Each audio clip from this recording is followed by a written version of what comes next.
A fantasy by James Whitcomb Riley, a fantasy that came to me as wild and wantonly designed as ever any dream might be unraveled from a madman's mind. A tangle-work of tissue, wrought by cunning of the spider brain, and woven, in an hour of pain, to trap the giddy flies of thought. I stood beneath a summer moon all swollen to uncanny girth, and hanging, like the sun at noon, above the center of the earth, but with a sad and sallow light, as it had sickened of the night and fallen in a pallid swoon. Around me I could hear the rush of sullen winds, and feel the whir of unseen wings apast me brush like phantoms round a sepulcher, and, like a carpeting of plush, zero a lawn unrolled beneath my feet, bespangled o'er with flowers as sweet to look upon as those that nod within the garden fields of God, but odorless as those that blow in ashes in the shades below. And on my hearing fell a storm of gusty music, sadder yet than every whimper of regret that sobbing utterance could form, and patched with scraps of sound that seemed torn out of tunes that demons dreamed, and pitched to such a piercing key, it stabbed the ear with agony. And when at last it lulled and died, I stood aghast and terrified. I shuddered and I shut my eyes, and still could see, and feel aware some mystic presence waited there. And staring, with a dazed surprise, I saw a creature so divine that never subtle thought of mine may reproduce to inner sight so fair a vision of delight.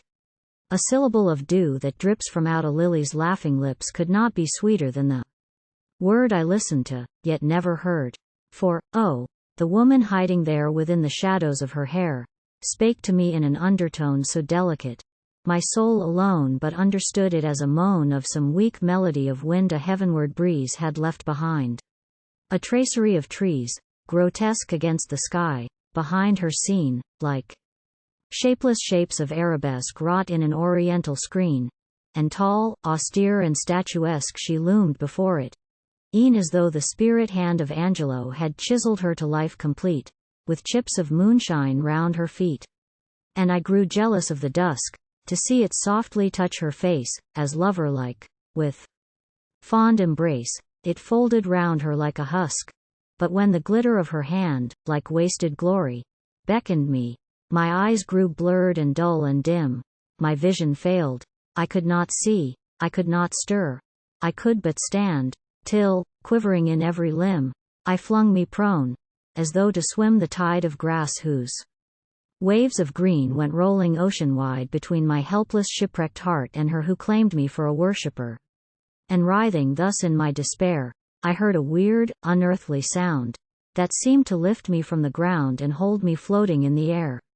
I looked, and lo! I saw her bow above a harp within her hands.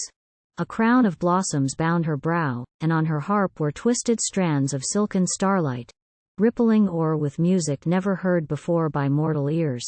And, at the strain, I felt my spirit snap its chain and break away, and I could see it as it turned and fled from me to greet its mistress, where she smiled to see the phantom dancing wild and wizard-like before the spell her mystic fingers knew so well.